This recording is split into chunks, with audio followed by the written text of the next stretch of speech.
السلام علیکم ورحمۃ اللہ تعالی وبرکاتہ نحمده ونصلي ونسلم على رسوله الكريم اما بعد فاعوذ بالله من الشیطان الرجیم بسم اللہ الرحمن الرحیم والسابقون الاولون من المهاجرین والانصار والذین اتبعوهم بإحسان رضی اللہ عنہم ورضوا عنہ صدق اللہ مولانا العظیم۔ ایک مرتبہ حضور سرور کائنات فخر موجودات باعث تخلیق کائنات احمد مجتبی محمد مصطفیٰ صلی اللہ علیہ وسلم کی مقدس بارگاہ میں درود و سلام کا ہدیہ پیش کریں اور پڑھیں اللہم صلی علی سیدنا و مولانا محمد معدن الجود والکرم وآلہ الکرام وابنہ الکریم وبارک وسلم صلاۃ و سلام علیک یا رسول اللہ صلی اللہ تعالی علیہ وسلم۔ عزیزان ملت اسلامیہ، یہ اسلامی سال کا 12واں مہینہ ذی الحجہ کا مہینہ ہے، اور اسی مہینے میں 18 ذی الحجہ کو امیر المؤمنین خلیفۃ المسلمین ذو النورین اسلام کے تیسرے خلیفہ حضرت سیدنا عثمان غنی رضی اللہ تعالی عنہ کا یوم شہادت بھی آتا ہے۔ اسی مناسبت سے آج ہم انشاءاللہ تبارک و تعالی حضرت سیدنا عثمان غنی رضی اللہ تعالی عنہ کا تذکرہ کریں گے۔ حضرت سیدنا عثمان غنی رضی اللہ تعالی عنہ کا نام عثمان ہے، کنیت ابو عمرو اور لقب ذو النورین اور جامع القرآن ہے۔ ذو النورین کا مطلب ہوتا ہے دو نور والا، اور جامع القرآن کا مطلب ہوتا ہے قرآن کو جمع کرنے والا، کیونکہ سیدنا عثمان غنی رضی اللہ تعالی عنہ نے سب سے پہلے قرآن پاک کو کتابی شکل میں جمع کیا، اس کے مختلف نسخے تیار کروائے، اور جہاں جہاں اسلامی حکومت تھی وہاں وہ نسخے بھیجے۔ یہ کام سیدنا عثمان غنی رضی اللہ تعالی عنہ کے دور خلافت میں آپ کی نگرانی میں ہوا، اور اسی مناسبت سے آپ کو جامع القرآن کہا جاتا ہے، قرآن کو جمع کرنے والا، کیونکہ آپ سے پہلے وہ قرآن پاک کی آیتیں مختلف طور پر لکھی ہوئی صحابہ کرام کے پاس موجود، کسی کے پاس 2 آیتیں، کسی کے پاس 4، کسی کے پاس 10، کسی کے پاس 15، کسی کے پاس پوری سورت لکھی ہوئی تھی، کسی کے پاس چند سورتیں لکھی ہوئی تھی، یہ مختلف طور پر۔ ہاں، ایک نسخہ تیار کیا گیا تھا فاروق اعظم کے دور میں، وہ سیدتنا حفصہ رضی اللہ تعالی عنہا کے پاس موجود تھا، لیکن باقاعدہ قرآن کو کتابی شکل میں اگر پورے اہتمام کے ساتھ اور پوری توجہ کے ساتھ اور احتیاط کے ساتھ اگر کسی نے جمع کیا ہے تو وہ سیدنا عثمان غنی رضی اللہ تعالی عنہ۔ اس کی ایک تفسیر ہے۔ ہم دوسرے لقب کی طرف آتے ہیں، ذو النورین۔ ذو النورین کا مطلب ہوتا ہے دو نور والا، اور اس کی وجہ ہم سب جانتے ہیں، چونکہ سیدنا عثمان غنی رضی اللہ تعالی عنہ کی نکاح میں حضور پاک صلی اللہ علیہ وسلم کی 2 شہزادیاں یکے بعد دیگر آئی، ایک حضرت سیدتنا بی بی رقیہ رضی اللہ تعالی عنہ اور دوسری سیدتنا بی بی ام کلثوم رضی اللہ تعالی عنہ۔ یہ ایک کے بعد ایک، یکے بعد دیگر سیدنا عثمان غنی کے نکاح میں آئی، اور حضور پاک صلی اللہ علیہ وسلم خود بھی نور ہیں اور آپ کی اولاد بھی نور ہیں، آپ کی 2 شہزادیاں سیدنا عثمان غنی کے حصے میں آئی، اس وجہ سے آپ کو 2 نور والا کہا جاتا ہے۔ اعلیٰ حضرت رضی اللہ تعالیٰ عنہ کہتے ہیں نور کی سرکار سے پایا دوشالہ نور کا، نور کی سرکار سے پایا دوشالہ نور کا، ہو مبارک تم کو ذو النورین جوڑا نور کا۔ سبحان اللہ۔ اور یہ سیدنا عثمان غنی رضی اللہ تعالیٰ عنہ کی خصوصیت، اور کیسی خصوصیت؟ صرف اس امت میں نہیں بلکہ پوری کائنات میں یہ خصوصیت سیدنا عثمان غنی رضی اللہ تعالیٰ عنہ کو حاصل ہے کہ ایک نبی کی 2 بیٹیاں آپ کے نکاح میں آئیں۔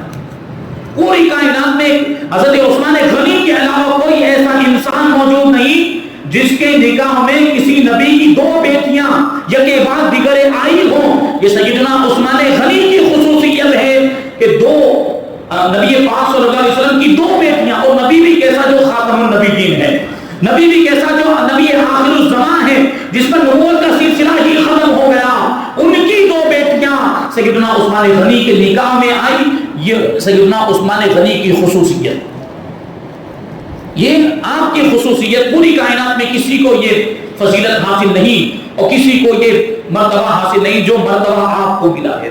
سیدنا عثمان غنی رضی اللہ تعالیٰ عنہ، جب حضرت بی بی رقیہ رضی اللہ تعالیٰ عنہ کا انتقال ہو گیا تو آپ بہت غمگین ہوئے اور رونے لگے، بہت روئے۔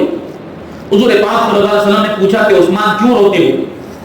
تو سیدنا عثمان غنی رضی اللہ تعالیٰ عنہ نے عرض کیا کہ یا رسول اللہ، آج میں آپ کی دامادی سے محروم ہو گئے، کیونکہ بی بی رقیہ حضور کی صاحبزادی، اس اعتبار سے آپ حضور کے داماد ہوئے، لیکن بی بی رقیہ رضی اللہ تعالیٰ عنہ کا انتقال ہو گیا تو سیدنا عثمان غنی اس وجہ سے غمگین ہوئے کہ دامادی رسالت سے محروم ہو گئے۔ تو اللہ کے رسول صلی اللہ علیہ وسلم نے ارشاد فرمایا کہ مجھے جبرائیل نے ابھی مجھ سے عرض کیا کہ اللہ تبارک و تعالیٰ آپ کو حکم دیتا ہے کہ بی بی ام کلثوم کا نکاح عثمان سے کر دو، یعنی سیدنا رقیہ رضی اللہ تعالیٰ عنہ کے بعد بی بی ام کلثوم رضی اللہ تعالیٰ عنہ کا نکاح حضور پاک صلی اللہ علیہ وسلم نے حضرت عثمان غنی رضی اللہ تعالیٰ عنہ سے کر دیا اور ارشاد فرمایا کہ میں بی بی ام کلثوم کا تم سے نکاح کر رہا ہوں، لیکن شرط یہ ہے کہ ان کا بھی مہر وہی ہوگا جو رقیہ کا تھا، اور ان کے ساتھ بھی تم ویسا ہی سلوک کرو گے جیسا رقیہ کے ساتھ کیا کرتے تھے۔ اور حضور نے بس اتنا ہی نہیں بلکہ آگے مزید یہ جو جملہ ارشاد فرمایا اس سے ہمیں سیدنا عثمان غنی رضی اللہ تعالیٰ عنہ کا مقام و مرتبہ حضور کی بارگاہ میں کیا تھا اس کا اندازہ ہوتا ہے۔ حضور نے ارشاد فرمایا کہ 2 شہزادیاں تو کیا ہیں، اگر میری 10 لڑکیاں بھی ہوتی تو یکے بعد بھی کرے عثمان کے نکاح میں دے دے۔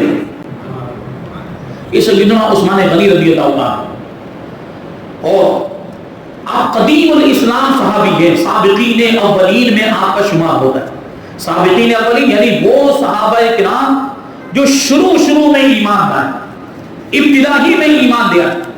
آپ کو معلوم ہونا چاہیے مردوں میں، آزاد مردوں میں سب سے پہلے سیدنا صدیق اکبر رضی اللہ تعالیٰ عنہ ایمان لائے، اور بچوں میں مولا کائنات علی مرتضیٰ کرم اللہ وجہہ الکریم ایمان لائے، عورتوں میں ام المؤمنین حضرت بی بی خدیجہ الکبریٰ رضی اللہ تعالیٰ عنہا ایمان لائے، اور غلاموں میں حضرت سیدنا زید ابن حارثہ رضی اللہ تعالیٰ عنہ ایمان لائے، اور ام المؤمنین حضرت عائشہ صدیقہ رضی اللہ تعالیٰ عنہ کی روایت ہے کہ سیدنا صدیق اکبر جب مسلمان ہو گئے اسی دن آپ نے تبلیغ کرنا شروع کر دیا، لوگوں کو اسلام کے بارے میں بتانا شروع کر دیا، اور چونکہ سیدنا عثمان غنی رضی اللہ تعالیٰ عنہ سیدنا صدیق اکبر کے دوستوں میں شمار ہوتے تھے، آپ کے دوستوں کے حلقے میں آپ شامل تھے، اس لیے سیدنا صدیق اکبر نے حضرت عثمان غنی کو اسلام کی دعوت دی اور اسی دن حضرت عثمان غنی کلمہ پڑھ کے مسلمان ہو گئے۔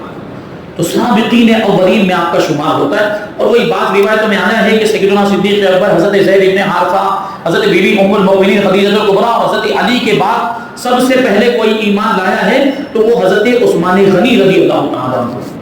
جب آپ مسلمان ہو گئے اور آپ کے خاندان والوں کو پتا چلا کہ عثمان نے اسلام قبول کر لیا تو پورے خاندان والے آپ سے ناراض ہو گئے اور پورا خاندان بھڑک گئے، خاص طور پر آپ کا چچا، اس کا نام تھا حکم ابن ابو العاص، حکم ابن ابو العاص، وہ اتنا زیادہ ناراض ہوا اور اتنا زیادہ غصہ ہو گیا کہ اس نے سیدنا عثمان غنی رضی اللہ عنہ کو رسیوں سے باندھ دیا اور کہنے لگا کہ کیا تم نے اپنے باپ دادا کے دین کو چھوڑ دیا اور ایک نئے اور ایک دوسرے مذہب کو اختیار کر لیا؟ خبردار اس نئے دین کو چھوڑ دو اور اپنے باپ دادا کے دین کی طرف واپس آ جاؤ۔ اگر تم نے اس کے دین کو، نئے دین کو نہیں چھوڑا، محمد صلی اللہ علیہ وسلم کے دین کو نہیں چھوڑا تو ہم یہ رسیاں نہیں کھولیں گے اور تم کو آزاد نہیں کریں گے۔ اس وقت سیدنا عثمان غنی نے جو جملہ ارشاد فرمایا جو ہمارے ایمان کو تازگی بخشتا ہے، سیدنا عثمان غنی کہتے ہیں واللہ لا ادعہ ابدا ولا افارقہ، خدا کی قسم میں اس دین کو، دین محمدی کو ہرگز نہیں چھوڑ سکتا اور نہ ہی میں اس کی اس دولت سے محروم ہو سکتا ہوں۔ یہ دین ایسا، اس دین کی محبت میرے دل سے اب نہیں جا سکتی، ختم نہیں ہو سکتی۔ تم میرے جسم کے ٹکڑے ٹکڑے تو کر سکتے ہو لیکن میرے دل سے اسلام کی محبت نہیں نکال سکتے۔ آخرکار آپ کے چچا نے مجبور ہو کر جب آپ کو دیکھا کہ یہ تو مسلمان اور ایسا مسلمان ہو گیا کہ پکا مسلمان جو دین اسلام سے کسی بھی قیمت پر پھرنے کے لیے تیار نہیں، تو مجبور ہو کر اس نے آپ کو رہا کر دیا تھا، رسیاں کھول دی تھی۔ یہ سیدنا عثمان غنی رضی اللہ تعالیٰ آپ کا سلسلہ نسب 5ویں پشت میں رسول پاک صلی اللہ علیہ وسلم کے شجرہ نسب سے جا کر مل جاتا ہے. آپ کا شجرہ نسب عثمان ابن عفان ابن ابی العاص ابن امیہ ابن عبد شمس ابن عبد مناف. عبد مناف پر جا کر حضور پاک صلی اللہ علیہ وسلم کے شجرہ نسب سے حضرت عثمان غنی رضی اللہ تعالیٰ عنہ کا شجرہ نسب مل جاتا ہے. تو یہ آپ قبیلہ قریش سے آپ کا اس اعتبار سے تعلق. سیدنا عثمان غنی رضی اللہ تعالیٰ عنہ نے اپنی زندگی میں کئی بار جنت خریدی ہے، یہ کہا جا سکتا ہے، یعنی جنت کے حقدار بن گئے. سیدنا عثمان غنی کو حضور پاک صلی اللہ علیہ وسلم نے کئی مواقع پر جنت کی بشارت اور خوشخبری عطا فرمائی. کئی مواقع پر. ایک مرتبہ اللہ کے رسول صلی اللہ علیہ وسلم ایک باغ میں تشریف فرما کے سیدنا ابو موسیٰ اشعری رضی اللہ تعالیٰ عنہ اس حدیث پاک کے راوی وہ کہتے ہیں کہ میں حضور پاک صلی اللہ علیہ وسلم کے ساتھ اس باغ میں موجود تھا کہ کوئی شخص باغ کے دروازے پر آئے اور انہوں نے دروازہ کھلوایا.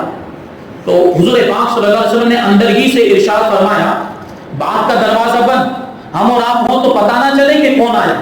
لیکن حضور تو عالم غیب ہیں، حضور جانتے بھی تھے کہ کون آیا اور وہ جنتی ہے. حضور نے اس کی بشارت بھی عطا فرمائی. حضور نے حضرت سیدنا ابو موسیٰ اشعری سے کہا کہ جاؤ آنے والے کے لیے دروازہ کھولو، افتح لہو وبشرہ بالجنہ. جو آیا ہے اس کے لیے دروازہ کھولو اور آنے والے کو جنت کی بشارت بھی دے دو. حضور جانتے تھے کہ کون آیا ہے اور یہ بھی جانتے تھے کہ آنے والا جنتی ہے. تو حضرت ابو موسیٰ اشعری رضی اللہ تعالیٰ عنہ کہتے ہیں کہ میں گیا، میں نے دروازہ کھولا تو سیدنا صدیق اکبر رضی اللہ تعالیٰ عنہ تشریف لائے تھے. تو میں نے حضور کا فرمان ان کو سنایا.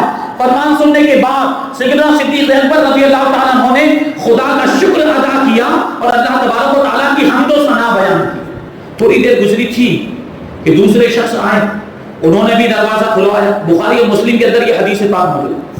حضور نے ارشاد فرمایا کہ جاؤ اس کے لیے بھی دروازہ کھولو اور اس آنے والے کو بھی جنت کی بشارت دے. افتح لہو وبشرہ بالجنہ، آنے والے کے لیے دروازہ کھولو اور اسے جنت کی بشارت دے دو. سیدنا ابو موسیٰ اشعری رضی اللہ تعالیٰ عنہ گئے، دروازہ کھولا تو حضرت فاروق اعظم رضی اللہ تعالیٰ عنہ آئے ہوئے تھے. آپ کو حضور کا فرمان سنایا، جنت کی خوشخبری دی. سیدنا فاروق اعظم رضی اللہ تعالیٰ عنہ نے بھی اللہ کا شکر ادا کیا اور اللہ تبارک و تعالیٰ کی حمد و ثنا بیان کی. یہ بھی آ کر حضور کی بارگاہ میں بیٹھے. ابھی تھوڑی دیر گزری تھی کہ تیسرے شخص آئے، انہوں نے بھی باغ کا دروازہ کھلوایا.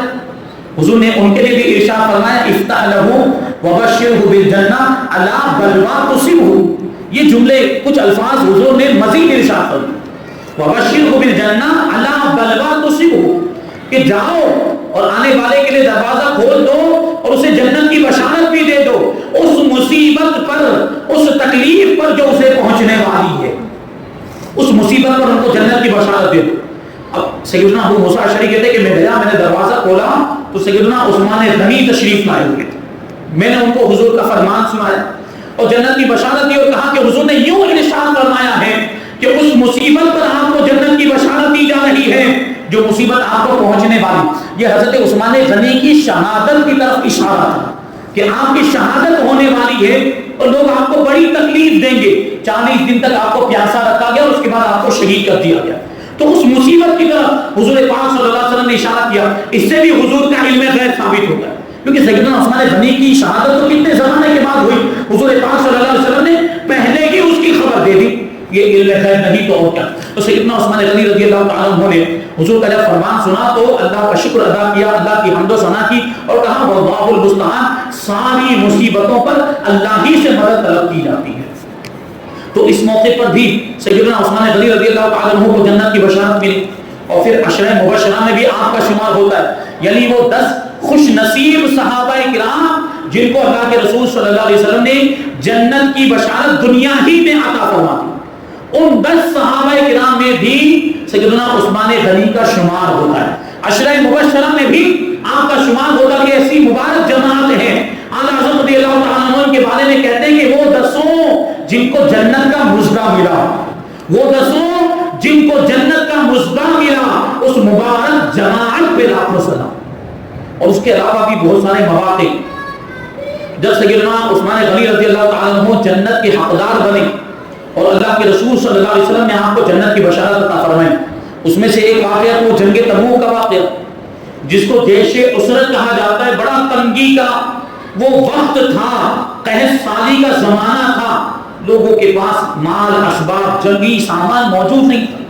اس وقت حضور پاک صلی اللہ علیہ وسلم نے اعلان فرمایا کہ کون ہے جو جیش اسرت کی تیاری میں حصہ لے. یعنی یہ جو جنگ تبوک کا موقع ہے، جو جنگ ہونے والی ہے، اس جنگ میں تعاون کر کے اس میں حصہ لے. تو پہلی مرتبہ جب حضور نے ارشاد فرمایا تو حضرت عثمان غنی کھڑے ہو گئے اور عرض کرتے ہیں یا رسول اللہ 100 اونٹ میری طرف سے ساز و سامان کے ساتھ. یعنی ایسا نہیں کہ صرف اونٹ، جنگ میں اونٹوں پر جو ساز و سامان لادا جاتا ہے، زین رکھی جاتی، کجاوا رکھا جاتا ہے، اور اس میں ایک مجاہد کا جو سامان جس کی ضرورت ہوتی، حضرت سیدنا عثمان غنی رضی اللہ تعالیٰ عنہ فرماتے ہیں کہ 100 اونٹ میری طرف سے ساز و سامان کے ساتھ. اب سیدنا عثمان غنی بیٹھ گئے. حضور نے دوسری مرتبہ ارشاد فرمایا کہ کون ہے جو تعاون کرے جیش اسرت کی تیاری میں حصہ لے. پھر سے سیدنا عثمان غنی کھڑے ہو گئے، دوسرے کو موقع ہی نہیں دیا، دوسری مرتبہ بھی آپ کھڑے ہو گئے اور عرض کرتے ہیں یا رسول اللہ 200 اونٹ میری طرف سے، 200 اونٹ ساز و سامان کے ساتھ میری طرف سے.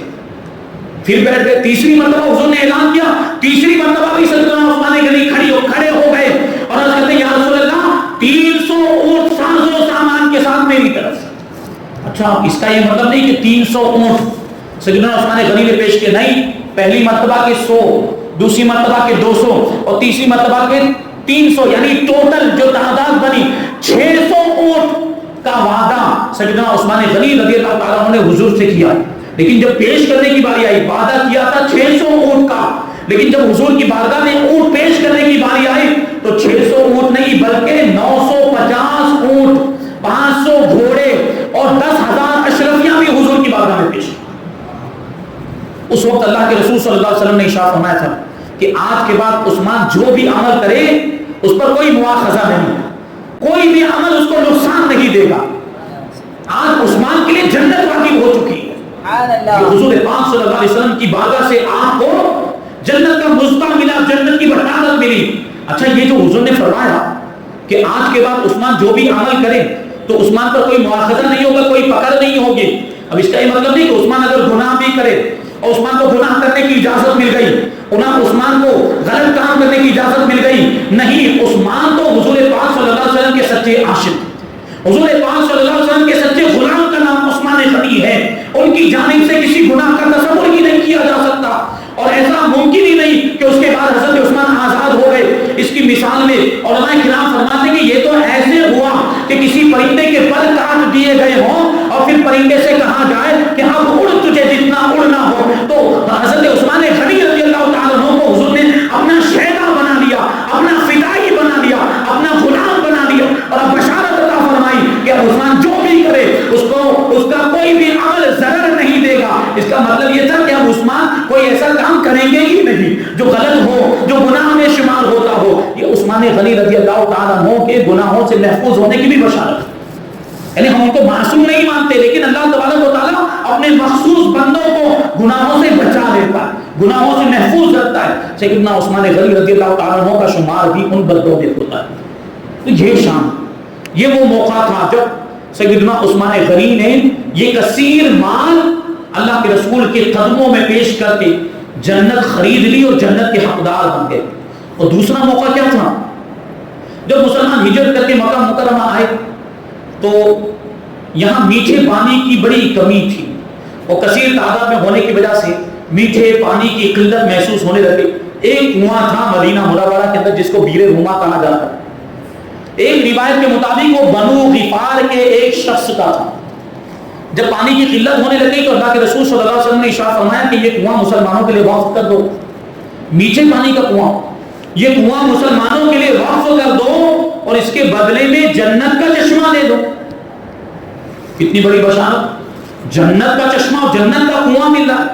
لیکن وہ شخص، اب ان کی مجبوری ہوگی، انہوں نے عرض کیا یا رسول اللہ میرے لیے اور میرے بچوں کے لیے اس کے علاوہ، اس کنویں کے علاوہ کوئی دوسرا ذریعہ معاش نہیں، کوئی دوسرا کمائی کا ذریعہ نہیں ہے. یا رسول اللہ میں اس کو نہیں بیچ سکتا. سیدنا عثمان غنی رضی اللہ تعالیٰ عنہ کو پتا چلا کہ حضور نے ایسا ارشاد فرمایا کہ کنواں جو بیچے، جو کنواں مسلمانوں کے لیے وقف کرے گا اس کو جنت میں جنتی چشمہ ملے گا، جنتی کنواں ملے گا. حضرت عثمان غنی وہ بنو غفار کے اس شخص کے پاس گئے اور سودا کیا کہ کنواں کتنے میں بیچنا تھا. قیمت بڑھتی گئی، اتنے میں. حضرت عثمان غنی رضی اللہ تعالیٰ عنہ نے 35,000 درہم میں وہ کنواں خریدا. 35,000 درہم اس زمانے کے اعتبار سے کتنے زیادہ. 35,000 درہم میں وہ کنواں خرید کر مسلمانوں کے لیے وقف کر دیا. پھر حضور کی بارگاہ میں یا رسول اللہ آپ نے ارشاد فرمایا تھا کہ جو وہ کنواں مسلمانوں کے لیے وقف کر دے گا اس کو جنت میں ایک کنواں ملے گا، اس کو جنتی چشمہ ملے گا. تو یا رسول اللہ اگر میں وہ کنواں مسلمانوں کے لیے خرید کر وقف کر دوں تو کیا میرے لیے بھی یہ بشارت، کیا میرے لیے بھی یہی حکم ہوگا، کیا مجھے بھی جنتی چشمہ مل جائے گا؟ حضور نے ارشاد فرمایا ہاں یہ سب کے لیے حکم ہے، یہ حکم عام ہے. جو بھی وہ کنواں خرید کر مسلمانوں کے لیے وقف کرے گا وہ جنت کے کنویں کا اور جنتی چشمے کا حقدار ہو جائے گا. حضرت عثمان عرض کرتے ہیں یا رسول اللہ وہ کنواں میں نے خرید کر مسلمانوں کے لیے وقف کر دیا. سبحان اللہ. یہاں بھی جنت کے حقدار بن گئے جنتی کنویں کے. اور ایک روایت جو شیخ عبدالحق محدث دہلوی نے بیان کی ہے اس روایت میں ہے کہ وہ یہودی کا کنواں تھا، ایک یہودی کا کنواں تھا اور وہ یہودی فری میں پانی نہیں لیتا تھا، قیمت لیتا تھا، اس کے دام لیتا تھا. اور حضور پاک صلی اللہ علیہ وسلم نے اس سے ارشاد فرمایا کہ مسلمانوں کو یہ دے دو، بیچ دو. تو وہ بیچنے کے لیے تیار نہیں ہوا. تو سیدنا عثمان غنی رضی اللہ تعالیٰ عنہ اس کے پاس گئے کہ تم پورا کنواں نہیں بیچتے، آدھا ہی بیچ دو. تو آدھا کنواں بیچنے کے لیے تیار ہو گئے اور 12,000 درہم میں اس نے آدھا کنواں بیچا. اب ظاہر سی بات آدھا تو مسلمانوں کا ہو گیا، آدھا اس کا ہے. اب مسلمان پانی پیئیں گے، آدھے کنویں سے فائدہ اٹھائیں گے تو ظاہر سی بات اس کے لیے بھی تو دشواریاں ہوں گی. آدھے کنویں سے نفع اٹھانے میں اس کو بھی تو تکلیف کا سامنا ہوگا تو پریشان ہو گیا. آدھا کنواں تھا اس سے نفع اٹھانا اس کے لیے ممکن نہیں رہ گیا تھا، کہاں حق اس سے اس کو فائدہ نہیں پہنچ رہا تھا. تو باقی کا آدھا بھی حضرت عثمان غنی نے 8,000 درہم دے کر خرید لیا. یعنی کتنا ہو گیا 12,000 اور 8,000 یعنی 20,000 درہم میں خریدا کہ دوسری روایت کے مطابق. اور اس طریقے سے سیدنا عثمان غنی رضی اللہ تعالیٰ عنہ جنت کے کنویں کے حقدار بن گئے. ایک واقعہ بیان کر کے اپنی بات کو ختم کروں. مدینہ منورہ کے اندر ایک منافق رہتا تھا اور اس کے پڑوس میں ایک انصاری صحابی رہتے تھے. منافق اس کا نفاق چھپا ہوا تھا، لوگوں کے سامنے ظاہر نہیں تھا. منافق کا ایک درخت تھا جو درخت انصاری صحابی کے مکان کی طرف جھکا ہوا، اس کی شاخیں انصاری صحابی کے گھر کی طرف جھکی ہوئی تھی. اب اس درخت کے پھل انصاری صحابی کے گھر میں گرتے تھے. تو وہ جو انصاری صحابی تھے انہوں نے حضور پاک صلی اللہ علیہ وسلم کی بارگاہ میں حاضر ہو کر اس درخت کا ذکر کیا. تو اللہ کے رسول صلی اللہ علیہ وسلم نے اس منافق کو بلایا. چونکہ منافق تھا لیکن منافق کو کیا جنت کی حاجت، اور جنت کو مانتا ہی نہیں منافق تو جنت حاصل کرنے کی کوشش بھی کیوں کرے گا. تو وہ یہ سعادت سے محروم ہو گیا. کیا ہوا؟ حضور پاک صلی اللہ علیہ وسلم نے بلایا اور بلا کر ارشاد فرمایا کہ جنت کے درخت کے بدلے میں یہ درخت اس انصاری صحابی کے ہاتھ پر تم بیچ دو. یعنی یہ درخت بیچ دو اور جنت کے درخت کے حقدار بن جاؤ. لیکن وہ تو تھا منافق، اس نے بیچنے سے انکار کر دیا، اس نے درخت بیچنے سے منع کر دیا. سیدنا عثمان غنی رضی اللہ تعالیٰ عنہ کو پتا چلا. سیدنا عثمان غنی رضی اللہ تعالیٰ عنہ کو غنی کہا جاتا ہے کہ اللہ تبارک و تعالیٰ نے آپ کے مال میں بھی بڑی برکت عطا فرمائی تھی اور وہ اپنے مال کے ذریعے سے اسلام اور مسلمانوں کی مدد کیا ہی کرتے تھے. اور سیدنا عثمان غنی کی میں آپ کو بتاؤں سیدنا عثمان غنی رضی اللہ تعالیٰ عنہ کے مال میں اللہ تعالیٰ نے کیسی برکت عطا فرمائی. یہ جو باغ جو میں نے ابھی عرض کیا، جو کنواں حضرت عثمان غنی رضی اللہ تعالیٰ عنہ نے خرید کر مسلمانوں کے لیے وقف کیا تھا، وہ کنواں آج بھی موجود ہے. اس کے ارد گرد ایک باغ بنا دیا گیا، کھجوروں کا باغ بنا دیا گیا ہے. اور وہ کھجوریں سال میں ایک مرتبہ، اس میں جب کھجوریں آتی ہیں ایک مرتبہ یا 2 مرتبہ ان کھجوروں کو اتارا جاتا ہے اور جتنی جیسی ضرورت ہوتی ضرورت کے مطابق غریبوں میں کھجوروں کو تقسیم کیا جاتا ہے اور باقی کھجوروں کو بیچ دیا جاتا ہے. اور اس سے جو قیمت حاصل ہوتی سیدنا عثمان غنی رضی اللہ تعالیٰ عنہ کے نام کا اکاؤنٹ آج بھی مدینہ منورہ کے بینک میں موجود ہے. عثمان غنی رضی اللہ تعالیٰ عنہ کے نام کا اکاؤنٹ آج بھی موجود. وہ جو رقم حاصل ہوتی ہے کھجوریں بیچنے کے بعد اس رقم کو جمع کر دیا جاتا ہے حضرت عثمان غنی کے اکاؤنٹ میں. آج بھی وہ اکاؤنٹ موجود. اور حضرت عثمان غنی کی سخاوت مشہور ہے. اللہ تبارک و تعالیٰ نے آپ کی سخاوت کو کیسے قبولیت کا مقام عطا فرمایا. وہ سخاوت اللہ کی بارگاہ میں کیسے مقبول ہوئی کہ آج بھی اکاؤنٹ میں بھی ہزاروں لاکھوں کی تعداد میں وہ ریال جمع ہو گئے اور ضرورت کے مطابق اکاؤنٹ میں سے بھی پیسے نکالے جاتے ہیں اور غریبوں میں تقسیم کیے جاتے ہیں. یہ حضرت عثمان غنی کی سخاوت آج بھی جاری ہے اور اتنے زیادہ پیسے ہو چکے ہیں. ابھی وہ کچھ ایک سال یا 1.5 سال پہلے نیوز میں آیا تھا, وہ ان لوگوں نے مطلب سعودیوں کی طرف سے یہ نیوز آئی کہ ان لوگوں نے یہ جب دیکھا کہ بہت زیادہ ریال حضرت عثمان غنی کے اکاؤنٹ میں جمع ہو گئے تو اس کا کیا کرنا چاہیے, خرچ کر کے بھی کتنا خرچ کریں گے, تو ان لوگوں نے ایک ہوٹل بنانے کا ارادہ کیا. حضرت عثمان غنی رضی اللہ عنہ کے نام سے فندق عثمان کے نام سے ایک ہوٹل بنائیں گے ان پیسوں کے ذریعے سے, اور وہ ہوٹل میں مطلب کہ جو بھی اس کی آمدنی ہوگی پھر وہ سخاوت وہ جو ہے لوگوں میں تقسیم کی جائے گی اور اس طرح اور یہ سلسلہ آگے بڑھے گا. یہ حضرت عثمان غنی رضی اللہ عنہ کی سخاوت آج بھی جاری. یہ وہ بات بڑا پیارا بات. اور حضرت عثمان غنی رضی اللہ عنہ نے جو کنواں خریدا تھا, حضرت عثمان غنی نے جو کنواں خریدا تھا, اس کا پانی حضور پاک صلی اللہ علیہ وسلم نے بھی نوش فرمایا. ایک مرتبہ حضور گزر رہے تھے تو اس کنویں کے پاس سے گزرے تو لوگوں نے عرض کیا, یا رسول اللہ یہ وہی کنواں ہے جو عثمان نے مسلمانوں کے لیے وقف کیا. تو حضور نے اس کا پانی منگوا کر پیا اور ارشاد فرمایا کہ ان قریب اس علاقے میں یہ بیر روما کے ارد گرد بہت سارے چشمے ہو جائیں گے, بہت سارے میٹھے کنویں ہو جائیں گے, لیکن سب سے زیادہ میٹھا پانی بیر روما کا ہی ہوگا. سب سے زیادہ میٹھا پانی اسی کا ہوگا جو عثمان نے خرید کر مسلمانوں کے لیے وقف کیا.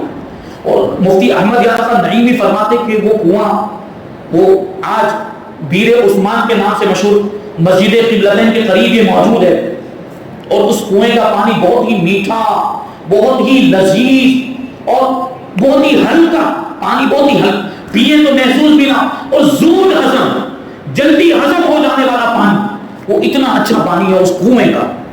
حضور پاک صلی اللہ علیہ وسلم کے نوش فرمانے کی برکت اور حضرت عثمان کی بھی برکت اس میں شامل ہے. تو یہ وہ پانی اور یہ وہ کنواں جو آج بھی موجود. پہلے ہم وہ واقعہ عرض کر رہا تھا کہ انصاری صحابی, ان کے گھر میں جو منافق کا درخت جھکا ہوا تھا اور پھل گرتے تھے, حضور نے منافق سے کہا کہ یہ تم انصاری صحابی کے ہاتھ پر یہ درخت بیچ دو اور جنت کے درخت کی حقدار بن جاؤ, اس کے بدلے میں جنت کا درخت لو.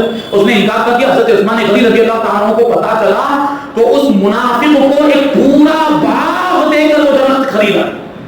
ایک درخت نہیں, 2 3 4 درخت نہیں, درختوں کا پورا باغ دیا اور اس کے بدلے میں وہ درخت خرید کر انصاری صحابی کو ہبا کر دیا اور جنتی درخت کے حقدار بن گئے.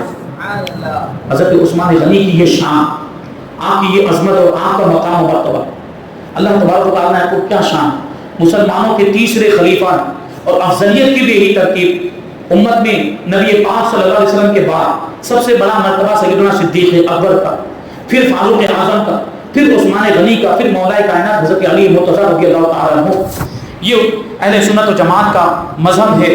اللہ تبارک و تعالیٰ ہمیں اسی مذہب و مسلک پر قائم و دائم رکھے اور اسی پر ہم سب کا خاتمہ فرمائے, ایمان پر ہم سب کا خاتمہ فرمائے, دین پر, احکام اسلام پر, شریعت مصطفیٰ پر, سنت رسول اللہ پر ہم سب کو عمل کرنے کی توفیق عطا فرمائے.